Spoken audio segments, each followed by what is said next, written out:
And again, the reason we won game before is because we had really good practice with this champion we played. So let's pick something again what we feel confident. 2, 3, 1! Now, when I leave stage, I want you guys to talk about the level 1. Alright? Yep. Alright, let's go. Splyce! Oh, they're Brazilian bar. Okay, now even more to them. If we don't eat double bomb, there's no way we will lose the fight. Good luck, guys. Have faith in each other and repeat the plan. Okay, so let's go, guys. I love you. I love you, Chance. They're baiting me, by the way. What is their counter pick? Yeah, they go full pick on. Yeah, someone about to get pawned up here. Game is starting. They can first pick Olaf, and we get seed. So when you guys are close together, talk about making up a play. Right now we have good scaling and good front line. I can hyper-correlate. Yep. No problem. High communication, so we got this. Let's go! What do we want doing? I think we just stick to the plan we did backstage. Good job, guys. Okay. Thank you. G2 fighting! Fighting!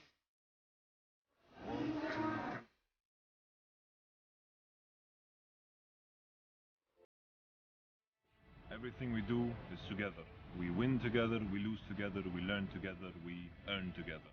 Everything we do it for something greater than us. That is what defines us. We are a family.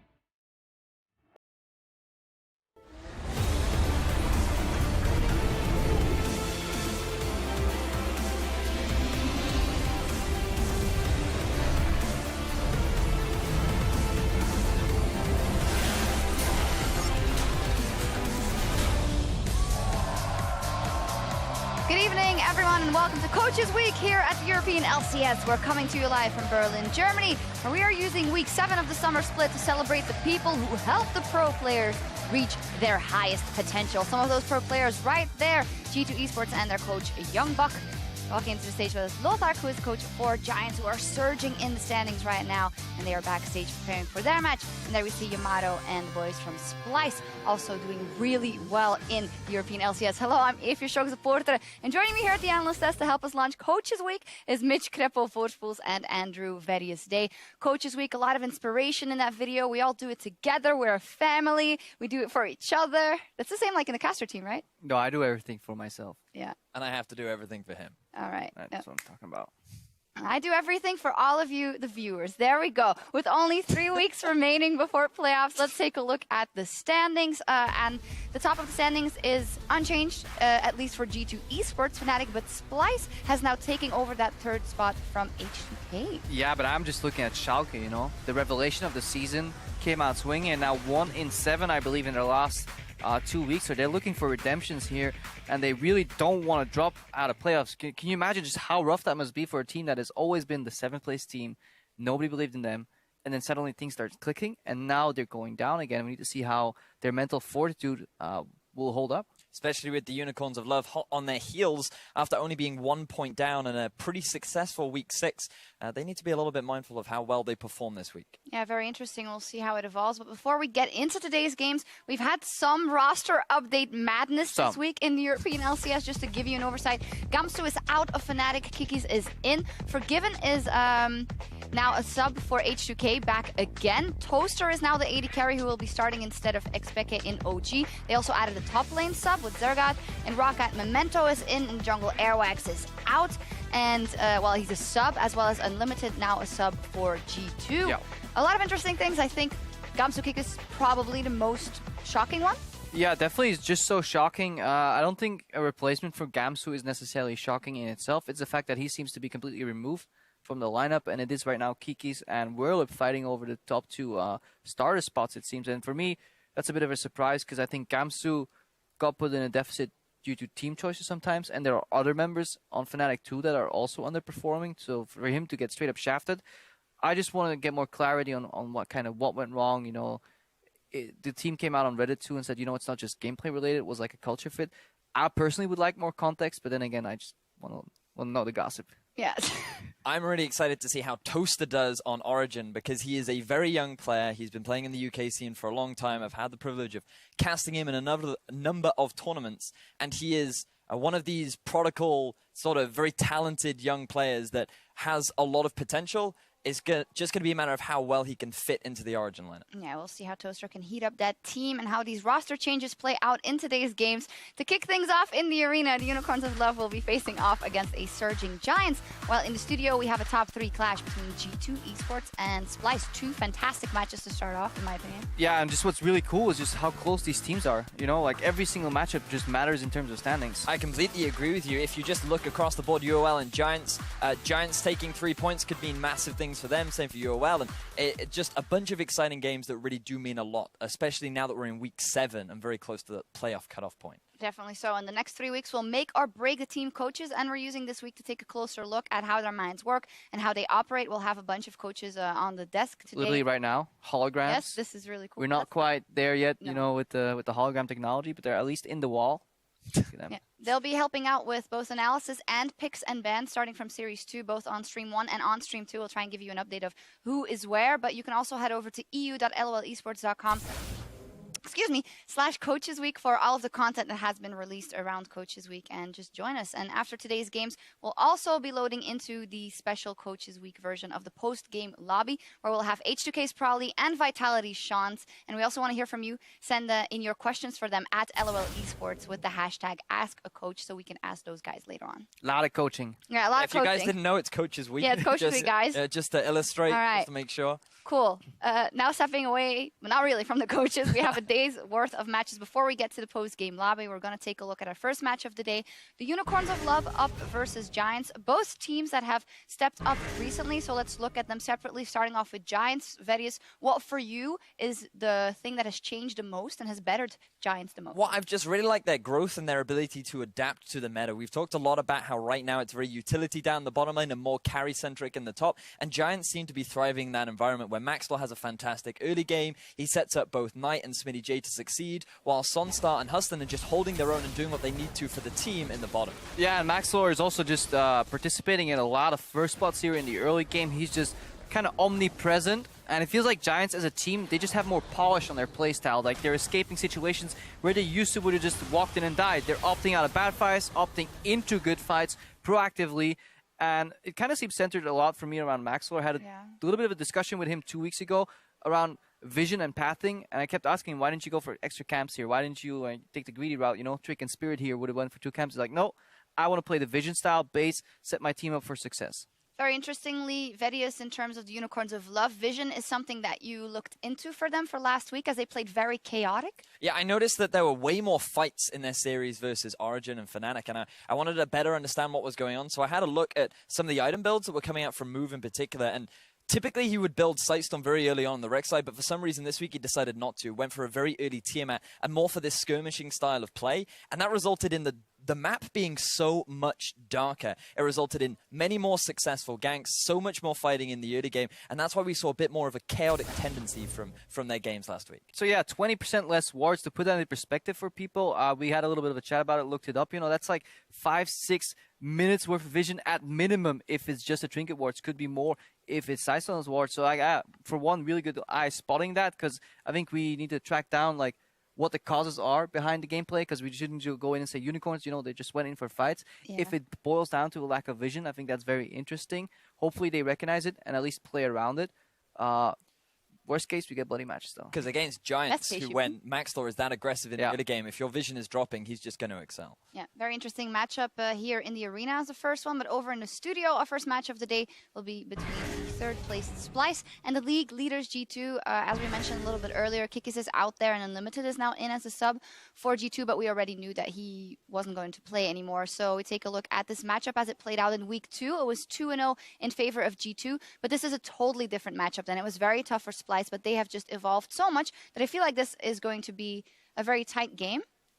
Yeah, I'm quite looking forward to seeing how things play out, especially with the growth of Splyce, the fact that they seem to have, honestly, no real weak laners. You could argue the one that gets caught out a little bit, too often, but overall, the improvement of Kobe and Mickey down the bottom, the fact that Sankuk seem to be playing control mages perfectly, and then Trashy in the jungle seems to be the guy that we're regularly talking about when it comes to Splyce. Yeah, indeed. And you mentioned that bottom lane, and of course we have Sven and Mithy, probably the best bottom lane here in EU, up versus those two. How far do you rank Mickey X and Kobe? I mean, they came out at one point saying they would definitely be top 3. Maybe at one point they also claimed top 2. I'm not quite sure if they did, but they could definitely contest for it.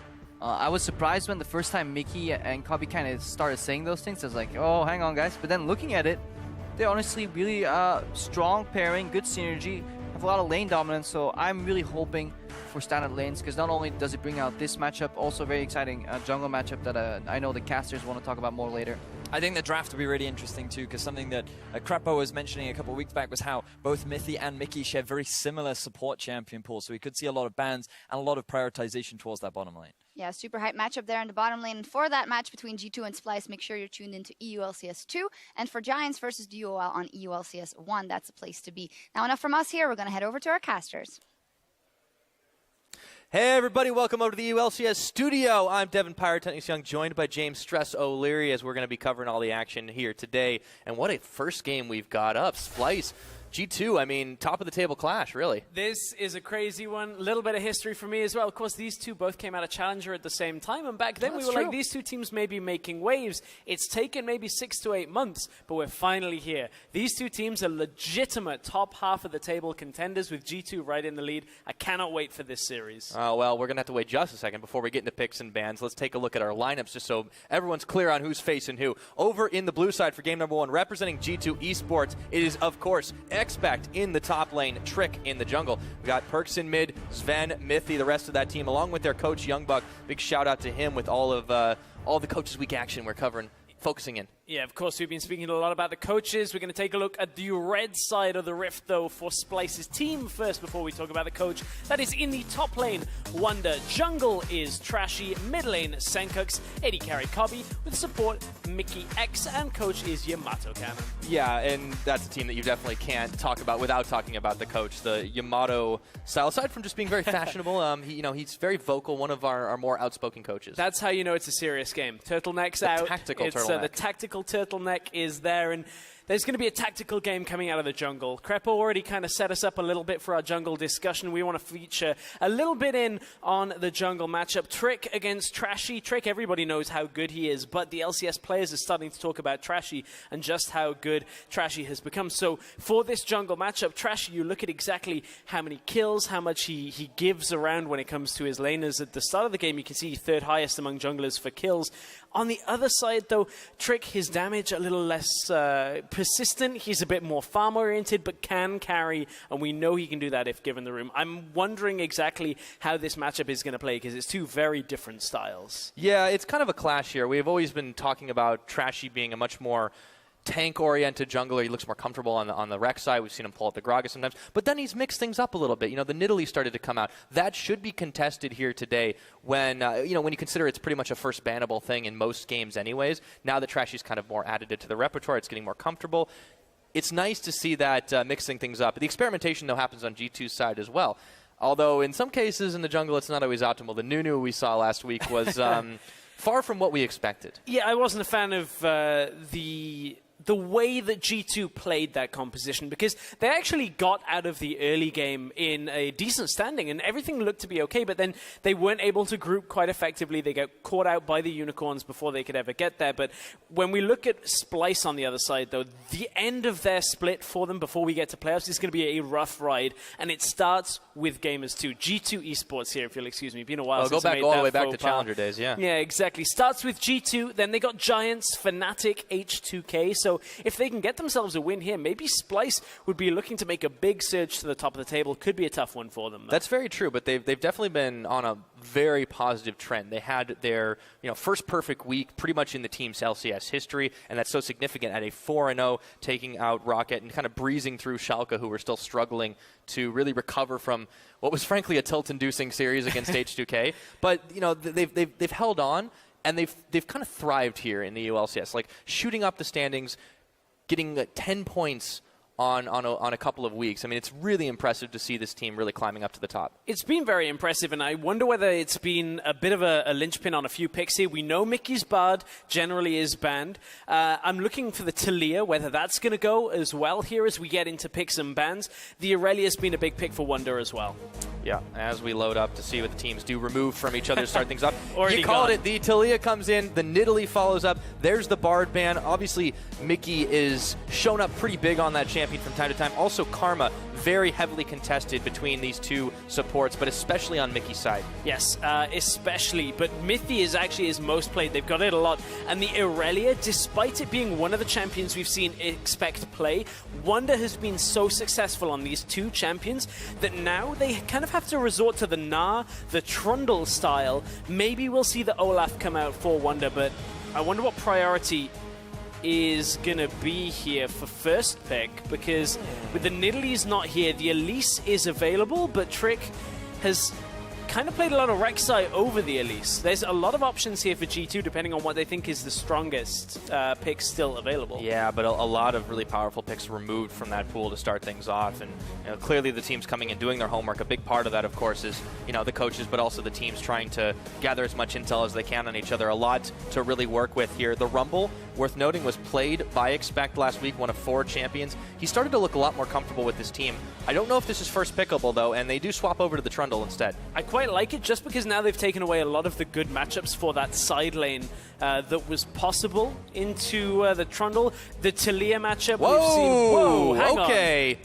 What? Well, the Jarvan we've seen a little bit, but this is a little different, and we've got a Nocturne locked? Nocturne Jarvan. This was not something we were particularly expecting, and I was speaking to Splyce earlier asking if they had anything a little bit crazy, and they were saying, well, we'll see. A couple of things dependent on how picks and bans go. So Nocturne jungle, very good early clear, very good ganking once you can get into range with that ultimate. If you try ganking for a Jarvan, that is going to be a very strong 2 versus 2. I wonder up against the Trundle whether Expect will be able to get himself out of there. Yeah, I don't know if they were expecting something coming out for that. Looks like we might have actually had a mistake, so we're going to go for a remake on that. Unfortunate, I was really looking forward to seeing how the Jarvan Nocturne panned out, but that's not to be, it turns out. No, we have been told that it was not intentional pick, so I was getting hyped. I was like, a little surprised. I mean, anything can happen. We saw Timo today in LCK, spoilers, so, it's everything is open in this meta. It's always possible. Okay, so we have been told we will stick at least up until the Nocturne pick. So, as we are getting ready to come back out of it, we are not progressing with this picks and bans, so we need to take a moment. No, they're having fun with the picks and bans instead for the time being, so just kind of building the hype. There we go, dropping out of the lobby. All right, so if we just have the Trundle for sure, that's something we can definitely see being a first pickable as long as all of those other bans remain the same, consistent. I mean, I really like both the bans from the teams focusing on a good mix of power and comfort. Okay, I need to take a step back from the crazy picks, resettle ourselves. We knew that the Trundle was for certain at that point. So I'm looking at where that now leaves us. Still need confirmation on the Jarvan that we'll get as we go in. But the Sivir is available, should they want it as an AD carry for Cobby.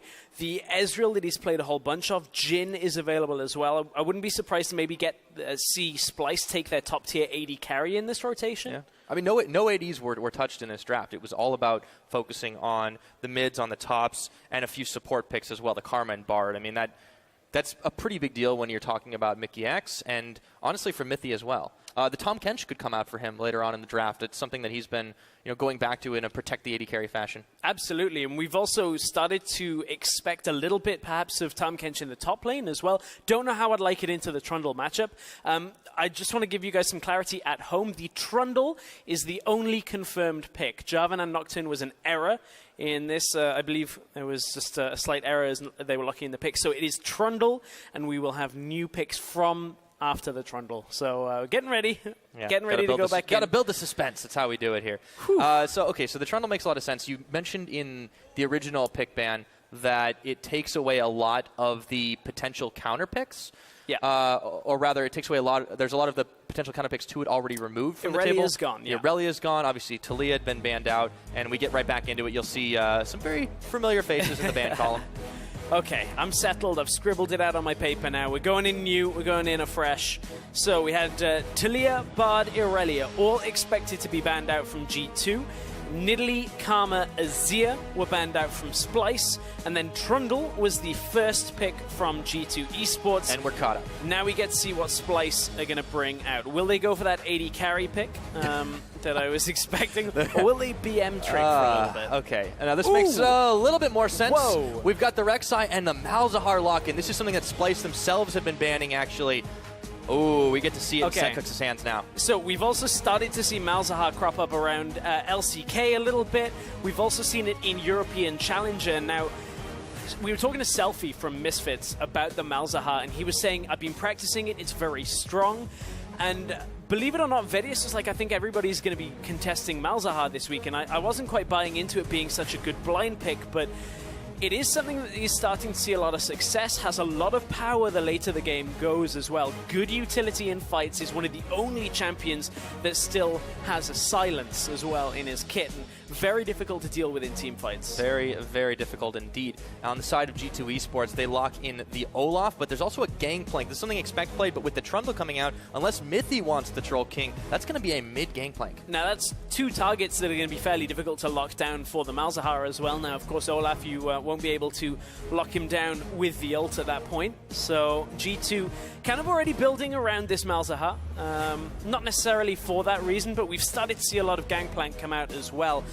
That would, however, imply that Expect was likely to play Gangplank and that Trundle would be going to support. That's not definite because we have seen Gangplank mid a couple of times.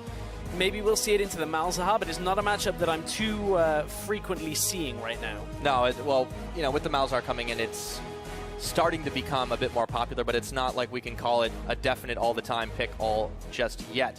On the other side for Splyce, they lock in the Caitlyn Braum combo. That is a fairly brutal lane to deal with. Kabi gets his hands on Caitlyn this time around, and really not a lot of AD carry contesting going on in this pick and ban phase. It's been all about the mids and tops. Yeah, it's all about that, but Splyce right now have a fair amount of pushing power. When you look at like a Caitlyn, a Malzahar, both are very good at shoving a lane in. Big siege, yeah. Rek'Sai over in the other side. Splyce looking for a good matchup for the top lane now to see exactly where that Trundle ends up going, allows them to figure out. Wouldn't be surprised to see Wonder play the Gnar here. For G2 side of things, we're either looking for a support and yeah, depends where the Trundle goes right now, honestly. Could be a support. If Trundle goes top, GP goes mid. A lot of options. Yeah, well, and speaking of a lot of options, Expect has played a large number of champions the last couple of weeks. They do lock the Rumble, so he will be taking that one blind into whatever they pick up for Wonder on the last rotation for Splyce. The Jhin goes over to Sven, and we'll have a long-range sniper duel. Between both of these support players, between 48 games, there has only been one Trundle support game. And that has been from Mickey. That'll tell you how long these two teams haven't played Trundle for. Obviously, Mithy's still going to be able to play it, but just gives you a little bit of insight as to how far it had fallen out of the meta. But against the Rek'Sai, against the Braum, we'll see whether they can take away some of those resistances. Depends what is the top lane matchup now. I like this with the Shen. Global. I mean, it's less brutal than when you're dealing with the Trundle who can steal all those stats. So now they've got a lot of global pressure on their side. The Rek'Sai, the Shen, this is the kind of thing we talked the other week about with Unicorns. It seems to suit Splyce's style as well. Only problem is for Wonder in that top lane, if he doesn't get to a point where he can get a whole lot of magic resist, it can be tough. Shen's not particularly good at pushing out on his own until you get a couple of items under him. So this is a bit more building for the later this game goes. Get Rek'Sai on one side lane, Shen in the other, potentially that Malzahar if Sencooks keeps that teleport. But on the other side, they've got the Gangplank with the TP, you've got Rumble with TP. A lot of options here. This is going to be a fun one. We've got different compositions to what we've been seeing the last few weeks. Yeah, things start to change. We're still sitting on that 6.13 patch. No real craziness of 6.14 just yet, but this is still a very explosive set of compositions. These two teams are at the top of the table, not for being a team that sits back and does nothing. They like to fight it out, that's for sure. G2 Esports, Splyce going head-to-head. If you think G2 is still going to sit at the top of the table after all said and done, hashtag G2 win. If you think Splyce will be able to knock them down a peg in this opener, hashtag SPY win. At Level Esports is the place. And we're about to find out who's going to take this one away. I really like these compositions. I like the Malzahar. I want to see more Malzahar just because it's a very uncommon pick previous to 613, but has a fair few strengths. And as we get ready to go into game, we have a pause. So it's all about building that suspense, man. Yeah, man, we got to build a little bit of suspense. I don't think this is the matchup that needs it, to be honest.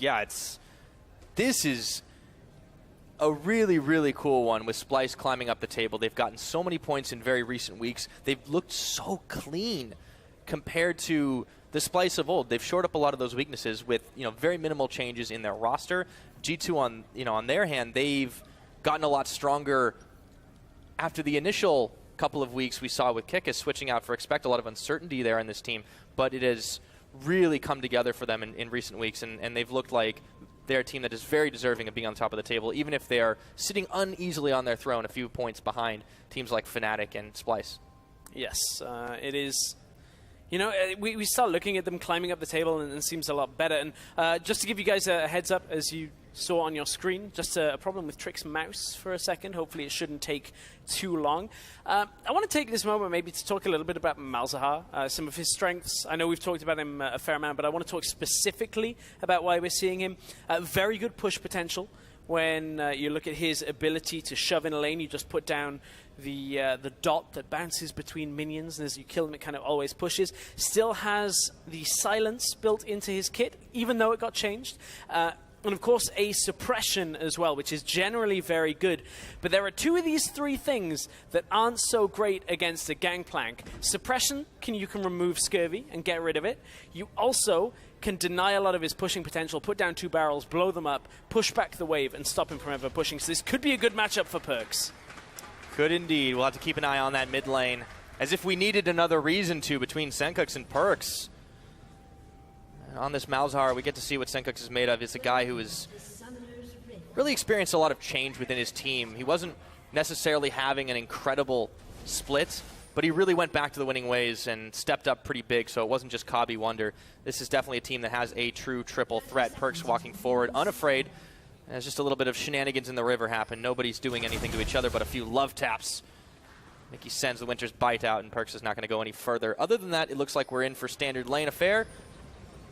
Don't expect anything different. And this is what the analyst desk wanted. They wanted to see Cobby and Mickey going up against Sven and Mithy, two melee range supports, or melee supports, I won't confuse things here. You can see Sven and Cobby also playing longer range AD carries. We've seen a lot of Jhin played into Caitlyn as well. Fairly tough, though, for G2 to proc the W from Sven without a damage source coming out onto Cobby. Unlikely to get that lockdown potential. G2 still don't have full vision on whether it was a lane swap or not, so Sven's a little far out in the lane, but look, he's far enough away from Mickey and Cobby that if they were in either of those bushes, he wouldn't be caught, but can see him hovering around minimap is the key thing to look at here. Look how far away he is. As soon as he sees Splyce come out of the bush, instantly dodges away. Wasn't going to give away a random first blood anytime soon. No, that's not the reason they got to the top of the standings for sure. So things settle in. Sven gets a little bit of help from Mithy, and he's not in time to body block the Winter's Bite, but it's fine for now. Expect shoving onto Wonder already in this top side. It'll all be about where the junglers can get their effects in early. Trashy has been a bit more of a team fighting and post-6 kind of jungler. We'll see if he's able to get involved a little bit sooner. Back to the mid lane, the matchup everybody wants to see. Level 2, and Perkz is already experiencing some Malefic Visions. So, and those Malefic Visions are not vitamin-based. You cannot remove them with Remove Scurvy. That is unfortunate. And for a clarification at 6 for Malzahar, Remove Scurvy will remove the crowd control, but will still give him the damage from Malzahar's ult as well. So just keep that in mind when we hit that 6 point. Well, it's an interesting matchup, too. You look at this G2 team, and they're definitely not incredibly tanky. They have some bruisers, as you can see. Wonder already dishing some Trashy's damage. coming top already. Trashy is moved really early. That's a quick flash, but he's going to follow through with the Queen's Wrath Unburrow. First blood for Wonder. Big first blood punishes the push out from Expect. Expect was trying to just punish Wonder up in that top lane, and this is fairly uncommon for Trashy to actually be ganking this early. Typically, he's there for the counter ganks and goes back to farming. This time, Trick was on the bottom side, no chance of helping him. Got to mix things up. He clearly didn't expect it, so after burning the flash, he teleports back up to the top side now, and the first blood gold over to Wonder, giving him a nice little edge in this matchup. Level advantage for the time being as Shen continues to push his way forward on the top, so Trashy getting involved. Curious to see where Trick ends up. He's half his health down in the bottom side now, and Kabi and Mickey are actually chasing Mithy back. That's a decent chunk of damage, and there goes the Deadly Flourish, but it's not going to be enough to do anything else. Kabi and Mickey are taking this 2v2. This top lane, however, is going to be fairly difficult for Expect because the decisions he has to now make is with no potions to sustain and kind of a lane that he always wants to push with Flame Spit. He has to risk trading. Bottom lane, a heavy trade on Sven. Always a risk as well. Stepping on the trap, Mithy's trying to make himself look a little juicier. And he and Sven are really low here. You could see the net forward, Kabi feeling very confident. That ward, though, has never been more valuable as Trick comes in and immediately turns around, noticing that Mickey and Kabi were just backing off. Very clear early game from Splyce here. Get Wonder ahead. Mid lane is going to be fine. You know Senkux is okay. And they're just denying Trick's presence in the bottom lane. Kabi and Mickey playing fairly smartly around the vision they had in the river. And the fact is, we were talking about, it's difficult to proc the Jhin lockdown. So Sven and Mithy are finding it fairly tough to trade back in favor. However, Sven has been focused a little bit more on farming. You can see they are 7 CS up. So Kabi right now needs to maybe regroup a little bit on that aspect, but they'll get that time now that Sven has recalled. Splyce will shove it in and recall themselves. Yeah, get a lot more of a chance to just push on their own. One thing we didn't touch upon this game with the standard lanes and all the action that's been traded back and forth is the Mountain Drake is the first to spawn. Splyce will be hoping to secure that one up if they can get the vision. There's still plenty of time before that's really a possible contest. Oh, I was about to praise Expect for the fact that he pushed up, but the reason he's was about to recall was because Sven and Mithy were coming up and he was pulled out of his lane and potentially could have got ganked. He's baiting Wonder into the fight is what he's doing for now, but now that Mithy shows up, Wonder knows the game. So, Wonder's going to have to hold for just a moment here, but this means Mithy, Sven, Expect trying to get the fast push on will end up sharing the experience here, and Wonder is going to back off. The damage dealt already to the tower. And you can see Kabi and Mickey are actually trying to double up here. Mithy does get under tower taunted.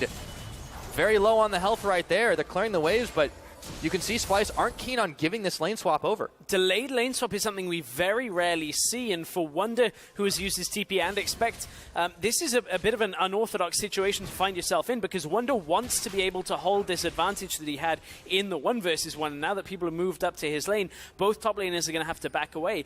I wonder, though, whether G2 are going to recall out as well and swap back now that Splyce have shown themselves. Look at where, I was going to say Mithy had dropped back to the base as well, so it's actually not the case. We're going to end up in Australia lanes for the next few minutes. But for G2, this is an unorthodox play that we don't see all that often. Oh, that is for sure. And Sven is losing out on some of this experience, losing out on some of this farm. You can see the CS has already swung back the other direction with all the time they took to get back up to lane and trying to bully Wonder out of it. He's just having to scavenge a little bit right now. Pickaxe versus the Serrated Dirk. And Trick tried to shove the wave into bottom lane. I was watching it on the minimap. But Wonder actually arrived there and is now level 6. What the risk for G2 is if they get caught out in a fight, you'll have Shen ult and a TP from Malzahar come topside. And if Rumble and Gangplank are not available to react, with Gangplank having no TP, it's possible that Splyce could look to force a fight on the top side of the map utilizing Stand United. One of the few things that Splyce do have to watch out for is there is the global Gangplank ult always possible to turn a fight a little bit in another direction. But you're right, they have to respect this teleport advantage that's given over right now. Expect is about to get his a little bit sooner, so that will actually match for a very, very short window. G2 have been getting a little bit antsy, though. It seems like they're playing not as clean as we might have expected. Maybe that's a result of this 2v2 just not going the way they wanted. And it's the 1v1 as well, because Expect is still down a fair amount. Look at it, 20 CS lead plus a kill. It's only really mid lane that is ahead for G2. That's very minor as well. It's minor, it's about a wave, and we don't really expect this to happen for G2 when they end up losing the laning phase, but Splyce have gone from strength to strength, and you can see how just Trashy's presence early has allowed them to kind of take this advantage, and the fact that maybe this Trundle pick is starting to struggle for Mythy. They're having difficulty closing the distance against the Braum.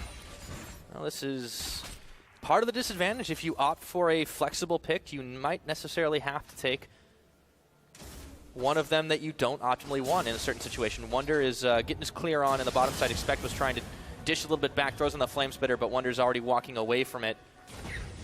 And Trashy clearing wards as well up top. This is a difference from Wonder from what we've seen in previous times. Trashy will get spotted here, and likely G2 will back away. He's going straight in. Oh, they're not going to connect onto Sven. There is the ultimate from the Gangplank. Kabi is netting out of danger, and Mickey will pick up Sven. Mythy still standing around, teleports up plenty, and Kabi's forced to flash away, but he gets taken out by a stray tower shot.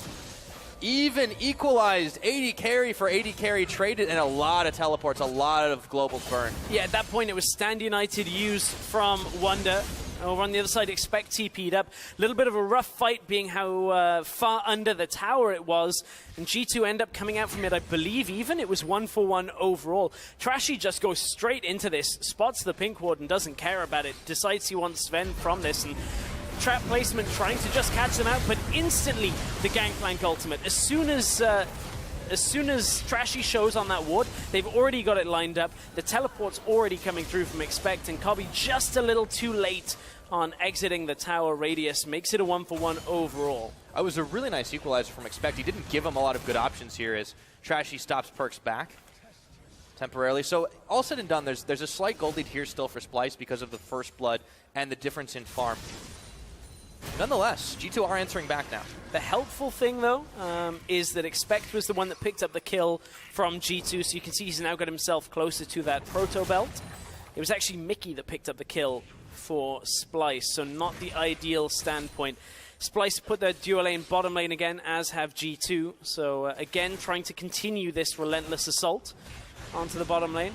And one thing we haven't really picked up too much on, as the Voidlings will do the dirty work for Senkux in the middle lane, is that Trick has just been farming this entire game. Tried to go bottom lane once, tried to go into the solo laners once, but that was about it. Perks, again, can't get rid of that Malefic Visions. Very frustrating dot to have on you. A lot of damage done by that. Yeah, down on the bottom side. Cubby Mickey continue to bully, as you said. The CS advantage still growing. Trashy continuing to focus down bottom now. Sven, ace in the hole is proc. There's a teleport coming in. They're doubling down on this one. A double Unburrow knockup. And look, Sven, he's caught no summoners. And Senkux gets him. With the rest of G2 arriving just a smidgen too late. Mythy is locked up. They got the suppress on, and that was all said and done. Splyce with the double TP straight away. The proactive play getting themselves to that bottom lane. Even though Senkux at first couldn't quite close in for the ultimate, Mythy managed to deny him for just long enough, but it was a 2 for nothing. Now it's going to be the turret. Trick wants this. There's nowhere for him to go. Trick is just going to run him down. Still, under tower trying to go around the rest of the team, but Mickey X is backing off. Trashy tanking tower shots. Trick is not done. Ooh. Oh, the Prey Seeker. Trashy gets the kill, takes down Trick with just enough. Looked to be a repeat of what we saw on Challenger with trying to trade an Olaf for as long as you could. So great GP ult came out to cut the minion wave out from the tower, made it a lot more difficult for Splyce to trade here. Senkux middle lane, 2 misses again. 1. Oh, Senkux, they throw down the equalizer, not enough to finish him off, but they've cut Trashy off away from the rest of the team. The barrels are there, the wave is pushing in. Splyce are going to have to really quickly scramble to try and push this one back. The action just hasn't stopped this game. It's been going crazy. Senkux, he's low. He's not got a lot of spell rotations left, but they do have just enough to clear away the waves. Oof, nearly connects with the barrels. This is the initial play from Splyce. Look, they bring in the TPs fairly early. Despite the increased TP cooldown, they're still already there as Sven and Mythy were locked down before. They get their nice slow out to stop Senkux getting there at first, but Wonder with a max range taunt under the turret. Really impressive performance so far from Wonder and the rest of Splyce. GPL comes down. There were actually only 3 minions here, but it is still crucial that the minions end up dying and the tower aggro goes around after they finished attacking Trick here. As Trashy looked to be a little too late. Fade away, though. Just on the edge of tower aggro. I mean, Wonder was also there. He should have been able to finish him off in theory, but it's nothing more dangerous than a low health Olaf. That's for sure. No. to a momentary breather. Expect has picked up his proto belt now. Trashy stealing away a little bit of farm, but he's got to contend with Trick's axes. So far, he'll be able to get away. And Senkuk's on his first item completion with the Morellonomicon. Haven't had much of a chance to talk about the items this game. The Trinity Force, though, is now completed for Perks. And we have to give some credit to where he's been placing those cannon barrages, because they have really turned around what would have otherwise been extremely good fights for Splyce. Yeah, they have been.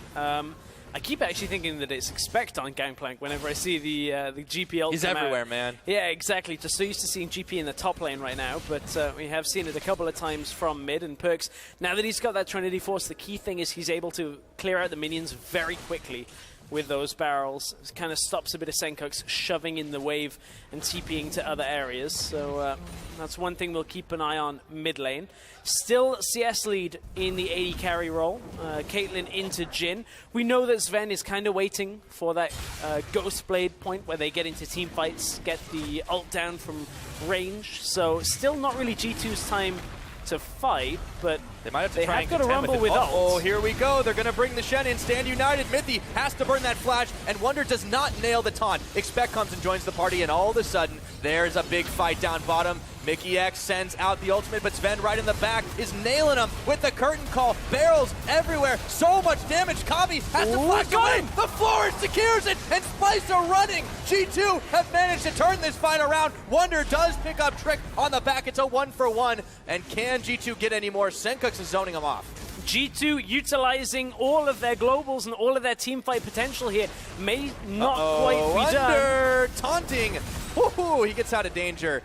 G2, though, they really fought that well from behind. Well, you've got to look at their items at this point. Trinity Force completed, Proto Belt completed as well. With the teleports available for Expect, they were able to group up fairly effectively. And when Splyce didn't get the initial target here, when they don't get Mithy or Sven, that's when the fight becomes dangerous for them. Look at this. Trashy picks Mithy to go on here instead of Sven. And if he brings Wonder to this fight and maybe they get onto Sven to start this off, the damage just completely falls away from G2. But Sven is untouched at the side and gets a good amount of damage down onto Kobi, Trashy, and Mickey here, and finally will pick up the kill. This is a team fight potential from very long range from G2, that if you can't get the damage down early, they're going to turn it back around on you, and that was G2 taking a good fight. Maybe that's enough to get themselves back in this game. Killed him off the dragon at any rate, so Splyce were unable to take that, but they did get the tower before it in the bottom. They move up towards the top, and Kabi and Mickey just machine gun this down, but Expect, look at that wave clear he's able to put out. And speaking of something that's looking close, that fan vote, you normally see G2 way up in the lead, but this has started to turn around right now.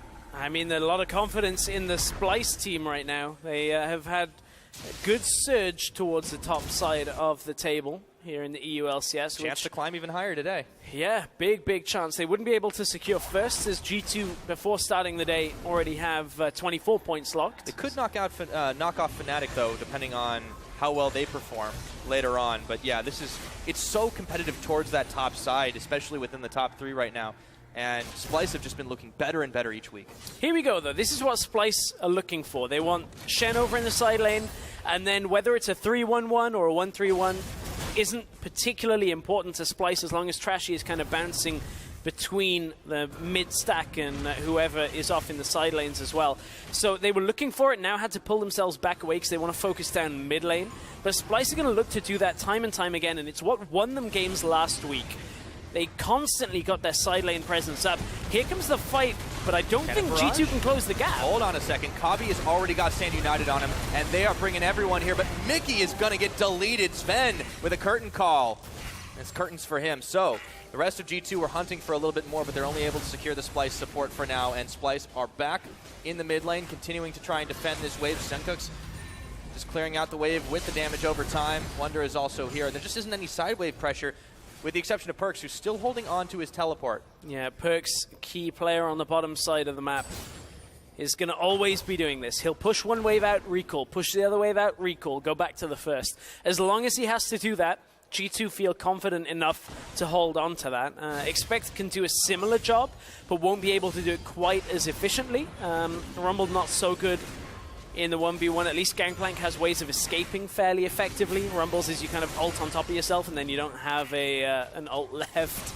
and then try and proto-belt your way out. You end up using a lot of your team fighting tools to get away. If you expect. I mean, he's been much more hitting the offensive button than he has the defense this game. So a very contested Dragon, by the way, still available.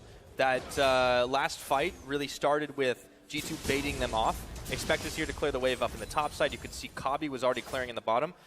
But this is where G2 really need to start getting in on it. They need to start pushing the waves a little bit harder than just hit and run. And they're afraid to commit members, more than one or two, with good reason, considering the Splyce team fight. Splyce's team fighting, which we've seen a couple of times this game. The TP's coming out. Generally, it's been better when they've been able to get themselves into the fight first, but you can see one of the things that's hamstringing them is, despite the fact that they had a lead in the AD carry role early, Kabi has died 3 times overall in the early fights. No, exactly. He's pretty caught out. Hasn't even got that Hurricane yet. Oh, good block on Trashy. That was a nice stop there. The trap comes in. They're trying to push them away from a Deadly Flourish. Will stun him for a moment, but they're unable to break through the shell of that Rek'Sai, and yeah, Trashy hasn't had too much trouble tanking damage this game at all. No. Trashy, that's something he's always been very confident on. It's like, I'm not going to die here. Even not panicking enough to flash when getting caught out there, knew how tanky he was. G2 grouped around middle lane, trying to get Kabi again. Another cannon barrage, but Mickey, he's the one body blocking for it. His health bar, though, is melting. Trashy's around the side. Trick comes in a little bit too far, and the Stand United is on to Mickey X. They deny the death yet again. And this time, Splyce realized with the cooldowns, or without the cooldowns, rather, they might be able to push out. Yeah, they deny the death, but they use one of their globals for it. Senkuk's now on the side lane himself. Rumble pushed up top, and Wonder's not quite going to get the majority of that wave. So G2, again, trying to force fights on that mid lane stack, which is how you realistically play against these types of compositions, is if you engage on the group where the AD carry is.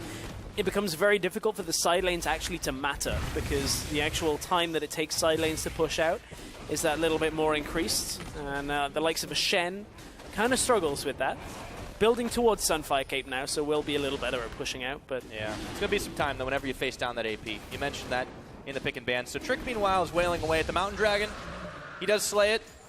Gets the first Drake of the game at 20 minutes, a little bit extra objective damage. Meanwhile, though, Splyce will answer in the mid with some more damage to finish off the turret. The bottom one looks to go down as well, courtesy of Hurricane. So there is some trading going back and forth between those objectives. Slim gold lead, still for the Splyce side at 20 into this game, but it is looking oh so close.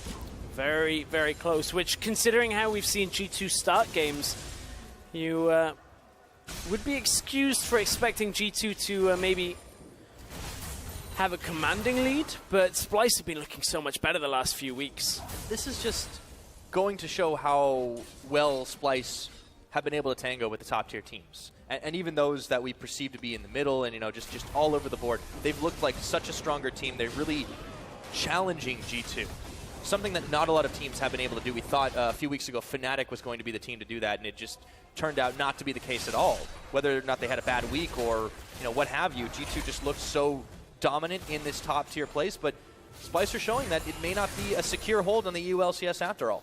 Yeah, honestly, G2 don't look unbeatable, I think is the key thing. Like, a lot of teams, like Origin taking a game off G2, Giants, who are also in a similar spot to Splyce when their performance this last few weeks. So, I mean, G2 don't exactly seem like they're done every single game. They don't seem like you can write home that they've already won this split and are already on the way to Worlds. But still, they would tell you that they are. Very confident team at the very least. And it's also worth noting a lot of those games that they do drop tends to be, you know, the first game of the day. They're doing things a little bit unorthodox. The new pick. You know, experimentation always has its place. It's Trashy tunnels out, followed by an axe from Trick. Map control. Fought over every inch of right now. But G2 are really focusing heavily on this mid. It is, you know, an outer turret that they've taken a lot of time to chip away at. Still, though, Splyce have been adamant in their defense of it. Trick just keeps wanting to go in for the dive, but there's so much death now. The Stand United is very critical, and you can't, without Ragnarok at least, dive in and expect not to get a face full of Nethergrass, but fortunately for them, Senkuk's is on the bottom side. Yamato in a rare pensive moment. Yeah, very, very stoic hoping the turtleneck. Oh, hang on. Mickey's taking a lot of damage. He's blocked off. He's going to have to use his ultimate, but he's finished off by Sven, and now Trashy on the retreat path as well. Mickey's taken a lot of hits, but only 2 deaths this game. That's the second. Wonder here scrambling for the defense here, and Trick not forced back just yet. The pillar is coming in real handy right now. Wonder has got nowhere to go, just trades with Grasply Undying. They do get the taunt off, and Trick turns right back around with a Ragnarok. Zenkux trying to dodge away from the deadly flourish. G2 still can't get any more damage on that tower. Mithy's pillars have been on point, but you can see this is how you play against a 1-3-1 style composition. You pull them back towards the mid lane, you pull them towards the AD carry by taking somebody out already, and suddenly Wonder can't push top lane. Zenkux can't probably push bottom lane, and with the Gangplank and the Rumble, they've effectively actually pushed the waves back towards the Splyce base. Look at how far shoved in Zenkux is. There's no way of him getting out presence onto the map. All he can do is clear the wave and back away because the team haven't been able to set up clear vision for him. They have a few wards very deep in the enemy jungle, but you have no way of tracking who's really incoming through the lane here. Like, there could be a situation where Expect is sat behind Perks here, but Perks actually is going to run into Trashy for now. Blindly stepping in that way, but it won't be enough damage to get him done. They do try to secure up a bit more vision. There's tunnels now littering that bottom side. The next dragon still to come up in several minutes will be that mountain once again. Splyce keen on controlling it for now, and Youngbuck also concentrating very heavily on this game and how it's shaking out, what it means for G2, still sitting in the lead. Well, he must be fairly happy with how his team have been able to react to what Splyce have been throwing at them now that this game has slowed down. Looked to have been a fairly difficult start, and now they're going to put the pressure back onto Wonder. Look at how tanky he is, though, but there are multiple people coming for him top. E1v4. This tower is already going to be done. It's taken out. In comes Trashy for the relief effort, and Wonder's going to be forced to flash away. Curtain call coming out. Cannon barrage. They're spending everything on him. Can he walk away? No! Finally shut down by the axe, but here's the rest of Splyce to try and answer. Too late. G2 are out. Yeah, G2 already away. Zenkux had to TP into safety, and now Perks pushes into mid lane. This has been a really good demonstration on how to deal with this kind of pushing power that Splyce had. G2 have done a great job of lane assignments, whether it's Expect pushing the wave up and TPing into fights, or Perks being able to shove Zenkux back after this Malzahar blind pick. A lot of damage can come out from G2 at the same time, and Mithy's pillars have been so good for catching Mickey during these mid-game portions. Yeah, Splyce, they've really had their backs put up against the wall quite literally in a lot of these situations. G2 starting to roll forward with the gold lead. They have 3 towers to the 2 that Splyce had picked up after such a stellar start for the Splyce squad. It is looking a little bit more in G2's favor. 35 seconds, however, on the next Mountain Drake, and Splyce are in position to move for it. They're in position, but I don't know whether they'll want to. Fighting around a Drake against a Rumble, a Gangplank, not really the kind of setup that I would want if I'm on Splyce. The same with the Jhin as well. We've seen Sven, just how much damage Sven's ultimate can do. So, I mean, despite the fact that... Donated crap. Zenkux got it. The damage over time. The Voidlings managed to get it. All right. I was going to say, despite the laning disadvantage, hang on, mid lane, there's going to be a fight. Oh, Trashy, he's zeroing in on Sven right now, but there's the equalizer. They block with a pillar as well, but in comes Mickey, I should say, shut down courtesy of Wonder, and Sven is out of this fight. G2, they're getting hit real hard right now, and only Mickey and Perks remain. A double kill over to Zenkux, and a power move is going to net them a Baron attempt. So they're going to look for it again. No smite now for G2. 35 seconds on Trick. This should be a fairly easy one. We'll see what Perks can maybe do with his ultimate to try and get them low. Maybe a barrel combo. That's going fast, though. If they can get a barrel combo, it's like their only hope here if Trashy misses smite. But look, they're already just going to shove the waves back. Much different decision comes out. Cannon Barrage was just used on the top lane to take an insanely sized wave away from Splyce. So regardless of the fact they give away the Baron, G2 reacting by pushing the waves out and dealing with the Baron buff in a later state of this game. But for Splyce, they managed to find Sven at the beginning of this fight, and it means the damage is just gone. So Trashy, setting up the dragon area as a bait here, gets onto Sven. After forcing him to flash, manages to bring Wonder in at the right spot here so that it doesn't matter that Cobby has Expect on him. Senkux plays defense here, suppresses Expect, and Kobe just walks away from the Flame Spitter, and by that point, the fight's already done, and that's Splyce getting themselves the Baron. Yeah, they're going to get even more here now with the Mountain Dragon on. It's too fast for G2 to really react to, so they equalize in terms of tower and objective pushing power. Splyce back in the lead. It's very slim right now, but things are looking up for them, and that was an excellent submarine fight. Wonder's also going to take another tower out. I mean, this was gold that was nearly in the bank anyways. They just had to cash it in. So since it's a Splyce, does that make it yellow submarine? Yeah, pretty much. Well, I got nothing else. It's been a while since I've heard the Beatles. So you're going to have to make those references I've got to yourself. listen to him daily, being a Brit. It's kind of culturally mandated. That, tea, and just we don't have mobile phones. We just use those big red phone boxes the entire time. That's how we live every single day. Is of that our why they're lives. still everywhere? Okay. Well, today I learned something about British culture. Okay. Splyce looking to push in on this bottom side. They have so much deep ward, deep vision on the map, but Senkux alone can't really push back from Trick and Mithy. And they have Wonder. Again, it's been the 1-3-1 for Splyce, the name of the game constantly. And G2, when they were ahead, it was easy enough to stop this from happening. But now they seem to be scrambling. A lot of damage being dealt on this bottom side, even with the pushback. The Baron empowerment, though, is really helping Splyce out. Yeah, exactly. With the Baron empowered minions, exacerbates their composition to a point where now G2 have to kind of spread themselves a little thinner. Of course, they've got a Gangplank, so it tends to deal fairly effectively with one lane. But on the other side, Rumble is going to kind of stare at the minions and be like, well, what do you want me to do about this? I don't really have too much as an option, and that allows Senkux to just continue to push through. Mid lane, if they can somehow get Kobe down, that would be again the way that G2 would deter this, but it's a tough ask now with the rest of Splyce playing defense. Yeah, and they're not able to stop the damage on the tower. Kabi does get separated from Sven, the team, hang but on. Trashy goes in really quick. Sven is forced out of this fight. Trashy might be taking damage in tower as well, but he's able to get out of there now. In comes the curtain call. It's Wonder they forced onto. Big taunt for him, but Mickey is there at the back as well. They might lose some members here, but they're already dishing a lot of damage. Trick way too low with the Ragnarok. Not enough for him to do, and this is going to be a no-kill fight. Tower already down to half health, and Sven with a very long-range curtain call was unable to finish the job. Yeah, they managed to hold off for now and deter a little bit of the Splyce push here, but Splyce still with the onslaught for the towers. Wonder tries to come in from the backside. Minions are gone here, though, Wonder.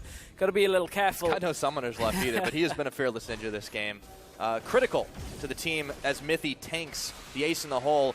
In comes the Void Rush for Trashy. They want to finish this tower off. They know there is no more ultimates, and they clear the Gangplank barrels. Trashy looking to go in, but the pillar will deny him. This tower should be gone here, but Trashy is overstaying his welcome. The net back. Trashy goes out. They manage to secure the tower for now. Trick runs forward with the Ghost. Can't get anything else done, though. No, they cannot close the distance quite fast enough. They don't really have a lot of crowd control outside of Mithy's pillar, and then Sven as a follow-up. So Splyce, without Mickey getting caught out in these fights in the mid lane, actually can just back themselves away fairly quickly. Now the Baron buff is gone. That is the saving grace for G2. Splyce have had that expire, and you can see the work they managed to get. Re-established that 2k lead between the two teams. But this has been a very fun game to watch. Perks has been fairly hands-off on a lot of this, has been picking up assists rather than going wild, but his game's been more about kind of manipulating the waves pushing in towards him, pushing them back on one side, then kind of collecting the other side of the map. Yeah, and it's been interesting to see Senkux on this Malzahar adopt a bit of a different style as well. You said earlier in the game that he was playing defense, and he really has, just waiting for someone to wander a little bit too far that is ultable, and then boom, instant nether grasp. He's taken Expect out of fights. Really, though, I want to give some serious praise to Trashy. Between him and Wonder, they've been starting off fights like crazy. Although it's G2 starting this one, Kabi in the back is going to bring Wonder to the party. Trick trying to run away, but Trashy manages to get a three-man knock-up here. Will it be enough? Expect nether grasp again, and Kabi will take him out. Now Trick running for his life. Trashy Wonder a little bit low here, but they're going to go in, ace in the hole, and he knows he's done. That's a double kill to Kabi, and Splyce are looking to charge down the mid lane. Yeah, they're going to be able to push mid tower through. The wave clear is still there from G2. Wonder missed the taunt. Oh, he did, and Trashy's trying to give him some relief here, but the tower finally falls. Wonder may not live to see any more victory, but a massive knockup for Trashy on the flash, and Sven will go down, not before getting a return kill, but Perkz and Mythy are zoned away from their own base, and it looks like it's inhibitor time. Yeah, it's going to be the inhib going down for Splyce here, unless Sven... also, Sven's dead. Perkz, if he can get back to this in time, I don't think he can clear out everything, but Splyce, give him the respect of not wanting to get caught by the barrels. You can see the health there if he was able to continue chasing. This was a long, extended fight here, as they started out looking like they caught Mickey once again, but Unbreakable came out and Cobby had the shield on and was able to survive through the GPL. Again, look, Senkux isn't even in this fight for the majority, but Expect gets locked down right in the middle. And it's a little back and forth for Splyce's liking. They would have liked this a bit cleaner onto Sven, but initially they managed to take the first 2 kills, and that gives them the numbers advantage to continue this fight. Wonder, I believe he misses his taunt on Sven. Yeah, Sven just kites down away from it, and then manages to deny a lot of the autos here. You can see blocked constantly, denies so much of Perkz' damage, but Perkz is able to get himself back out of there with a quick barrel to get that extra movement speed. But Splyce are in a great position right now, looking like they may be in position to take the second Baron of the game. Only 20 seconds on that. They've got a lot of wards down this mid lane. You can see how much damage Cobby is dishing in these fights. He's been untouched because there's just no chance to get involved when Trashy, Wonder, and Mickey are just bearing down this front line. Trick has been preoccupied pretty much constantly. The Baron's going to hit the Rift. Another Mountain Drake is live. There are so many things for Splyce to take that are looking very juicy. They look like they're opting to continue to push down mid lane, though, and provide even more pressure and hopefully bait G2 into another fight that Splyce, frankly, have been winning. Yeah, Splyce have been winning the last few fights. Perkz hasn't been able to quite get the barrel combos as he needed them until right at the end of the last fight. You can see Perkz has the Dusk Blade, so auto Wonder, and Wonder kind of smiled at him and didn't seem too phased over 2 autos and the Dusk Blade getting amused, popped. Maybe would be would be the right expression. Doesn't really care so much for the accidental Dusk Blade at the start of a combo, but maybe we'll see it rear its head in a team fight later. I mean, they could come in handy quite a lot, but you got to think that Splyce have really played so cleanly. Until the fights devolve into chaos, they're still just out-winning on the fact that they have really good CC, the fact that Cobby just isn't getting touched. And on the other side, the tanks from Splyce are so very strong right now. 4 items on this Shen, and one of them's a Thorn Mail. Senkux is going to be able to deal a fair amount of damage to this, and this will die fairly quickly. With Wonder pushing bottom and mid lane being shoved out. Look, you can see Trick is now going to spot. They know there's a potential 2-man Baron, but this is likely gone here. Could be a 50-50 if Trick gets there in time. He's running in. They do smite it away, but Trick was really gunning to get forward. He might chase down Senkux, but in comes Wonder, and they have just barely enough damage. Trick will finish him, gives his life for the cause, and now with Baron off of 1, G2 might have been empowered to go forward. In comes the curtain call. Mickey body blocking for Cobby on the back of it all now. It is a 1-for-1 trade, but the Baron goes over to Splyce, and they turn their sights towards the Mountain Drake. Yeah, Senkux was the one that got picked off there. Tried to even ult Trick in the hopes that it was right as his ultimate was expiring, but as soon as that cannot be disabled, shows up, Senkux is like, I think I might be dead, guys, at that point. But for Splyce, they will take that trade. Yes, okay, it kind of gives them one side lane that won't be pushed in with Baron minions, but Malzahar is good enough on his own to push out the wave. He just has to be careful he doesn't get engaged upon. So the GPL comes down to try and make sure that they can get Trick to kill Senkux here. And eventually they do. There you can see the ultimate attempt onto Trick, and Olaf just strong enough. But this is when G2 potentially wanted to fight. You can see Sven was far enough away, but Mickey blocks so much of the damage. Cobby has himself a Guardian Angel here, so G2 think second time about wanting this fight, and are just content with now one wave maybe not being pushed in all the time against them. Well, this is critical. The tanks that Splyce are bringing compared to G2's Bruisers is just doing so much more work. Mickey took 3 shots of Curtain Call, and yeah, okay, so he was chunked, but he's still sitting in a pretty powerful position with the Frozen Heart. It's hard for Sven to really plow through all of that HP, all of that armor that Splyce have, and Expect is He's getting locked down in these fights. He's not really getting all that involved, so the AP damage just isn't coming out very much. Perks has got wave clear galore, and he's got good burst damage, but it's just not enough for them to take these really long fights, and you can see Splyce edging them out every time. Despite the one-for-one trade, they're getting much more of what they want to, and they can continue to siege. 2 Mountain Drakes, the damage that they're going to do to towers is ridiculous. Considering Expect has been ulted by Malzahar a couple of times, I'm wondering whether we're going to see like a QSS at some point picked up by him, although it's not particularly efficient on a Rumble. No real build path out of it. And it depends in Expect's mind whether he actually cares about getting locked down while his Flame Spitter's running.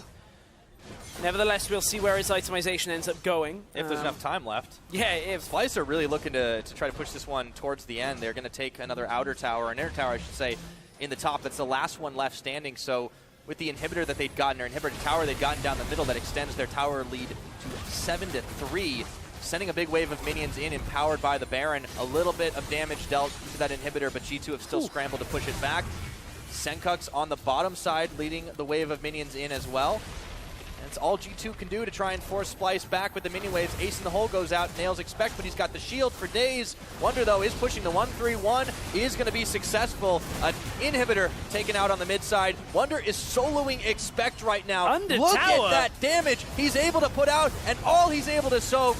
Splyce have just shoved in G2 here. In comes the Cannon Barrage. Can they turn this fight around? Curtain Call not doing enough. They finally find a tower. Senkux very low, dodges the floors, and goes Trick around the back. Whoa. Takes him out before Wonder can finish the channel. And Splyce got to be careful now. On the run, being chased out by Trick. In comes Expect around the backside, finishes Kabi for the Guardian Angel pop. Wonder coming in here. And he's going to be okay for now, chasing down Sven. He wants and the 1v2. Managed to kill Kabi off the back screen. And Glunder might be in trouble, but he gets a 3-man taunt off, looking to finish Mithy, and it's not going to be enough. It's 1 for 2. Splyce managed to only get 2 people out of this exchange. A little over-aggressive under the turret from Wonder brought the rest of his team over. You'll see that Wonder does such a good job of putting the damage down onto Expect, but doesn't kill him. And that's what comes back to bite him, because Expect ends up TPing back behind the rest of the team after an equalizer came out. So Splyce, look at the damage onto Kabi. And there's another one that's coming here, as I believe the Shen ult comes down onto Senkux. Watch for the big barrel pop onto Senkux, plus Trick kind of smites him down as well at the same time. That's how potent this Gangplank is in this late game, and you can see Kabi dropped into the GA. Wonder tries to just soak as many people as he can, but Kabi cannot survive through Perk's damage, and Splyce get deterred back away from this. They don't have the Baron buff anymore, but they did get 1 inhibitor down before that exchange. And they were able to knock down towers as well. So G2 do win a fight off of Splyce, overextending, but the gold lead still remains solidly in Splyce's favor. We've crested 40 minutes. We are clearly in the late game at this point. Well, we've seen some very long ones this split, but I think the way this game's going, decisive action has been the word. So Splyce continuing to shove, continuing with the deep vision. It's going to be oh so hard for G2 to climb back out of this hole. Ooh. There's going to be an Elder Drake coming up in a few minutes, though. If they can fight over it, if they can get this contest on, they might have a shot back into it. Yeah, I was going to say, I don't know whether I'd quite agree with it being overwhelmingly difficult for G2 coming back from this, just from the way that their team comp now can rely more on the Gangplank. Like 400 farm, basically, on GP309. 5 items completed. That does play, man. That's what really does it. Ties it together. Hey, man, as soon as he gets that auto down in a fight. I mean, he does a lot of damage. There's definitely no getting around that. Late game Gangplank has always been, I think ridiculous comes to mind. Very ridiculous. Sorry, I was just in the calming nature of the clicking from Rek'Sai. Just for a moment there. Taking a pause on a chaotic game. Well, Trashy's definitely been critical to starting these fights. I mean, the submarine has been incredibly valuable, but when Wonder's needed to use his Stand United on another squishier target, it's been less optimal. G2 have been starting a lot of these fights on their own terms, and that's what really has allowed them to get a little bit more back into this. But now is the time to push out of the base and try to fight, because you got 15 seconds till Elder Dragon, 30 until the next Baron. Splyce own the map right now, and G2 are going to need to wrestle some control back.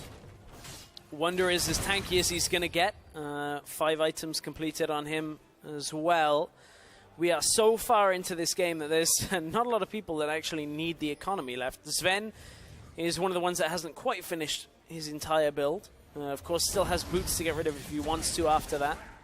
An 80 carry, but for G2, team fighting, if they can get another fight like the last one, they'll be pretty happy, where Senkox just gets blasted down. But you can see Kobe from the range wants to just chip down G2 as best as they can. No Guardian Angel for him yet. About 2.5 minutes, I believe, still on that cooldown. The fight's moving upriver.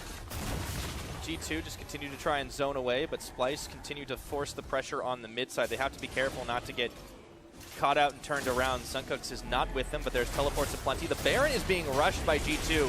The bait is there. Wonder is down bottom, but he is going to spend his teleport, or rather Stand United to come back up. Mickey body blocking as the curtain call comes in. There is a huge chunk of damage from everything. The gameplay goldie tricks coming in. Kobe, he's got it back. He's alive! He's alive! He's managed to keep it! The double kill for him! And he's still shooting bullets! A triple kill to take out Sven! And they get the taunt onto Perks! That's gonna be the ace! Or is it as Perks is running away? But there is a base to contend with. Perks, they just need to stop his back.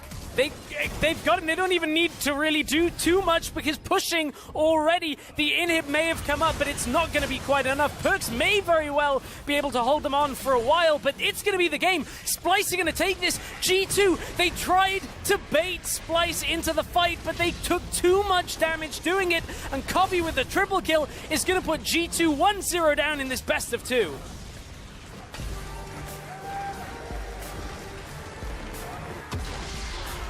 Ending as explosive as we could have hoped for. That match was incredible action left and right. And there really was not a moment wasted by either of the teams. What a huge effort from Splyce.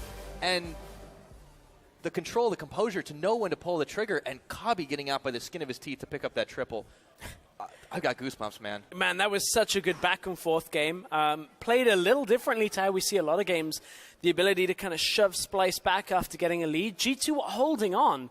And if they'd have got a good fight there, they still could have maybe won that game. But the way they were trying to bait Splyce in, I kind of want to rewatch and see exactly how that fight played out, because G2 had already taken out Mickey, I believe it was, before the fight even started. But then Kobe gets a triple out of nowhere.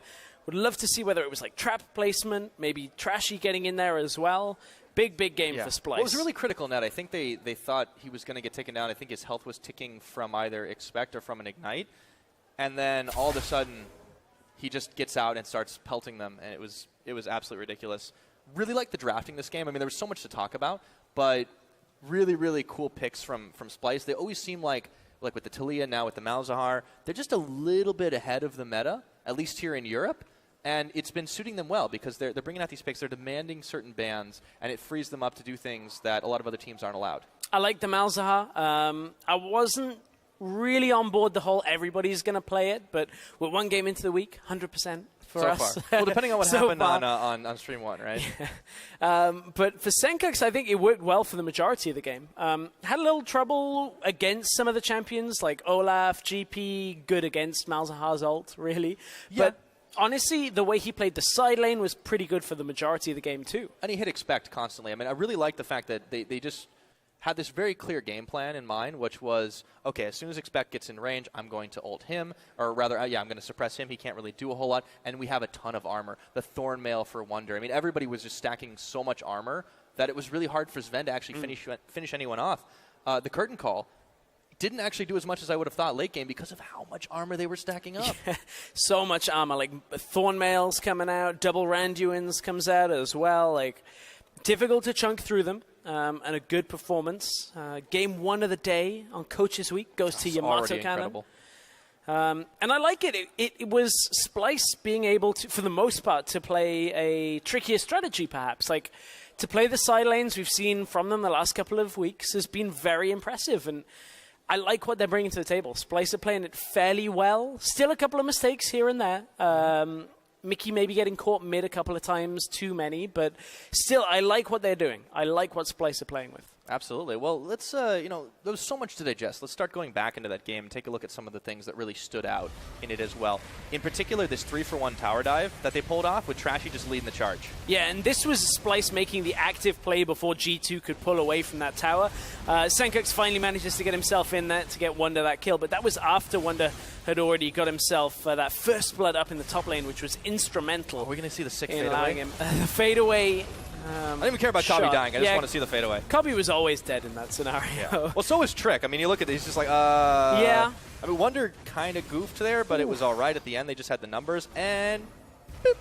Just got him. Trashy, just on the range of a tower, got the unbarrow away before the next tower shot came in. Yeah, and I mean, it kind of continued well for Splyce too. You look fast forward a little bit to the 24-minute mark. They were really getting aggressive in the mid lane, and well, we knew how that turned out because Trashy following the flash into the taunt, and Sven's just dead. All on Sven.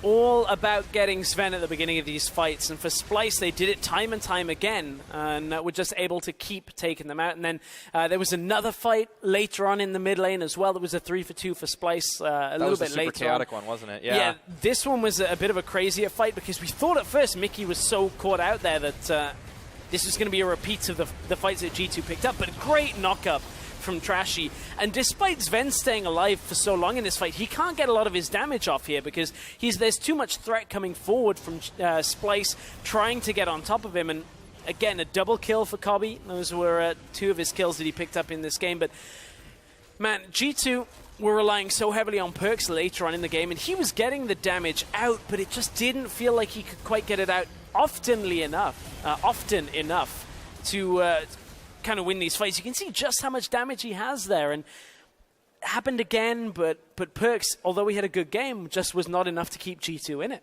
No, it really is the simple truth, and now with Splyce, they've taken a clean, well, a lot of interesting action. A big game 1 over G2 Esports, and I want to hear exactly what's going on the other stream, see if anything is quite as exciting. I think we're going to hear from Sifa breaking that one down so far, so we'll send it over to him. Things have been very exciting on the other stream, Pyra. An interesting game 1 for sure as Unicorns of Love was able to come out on top over Giants.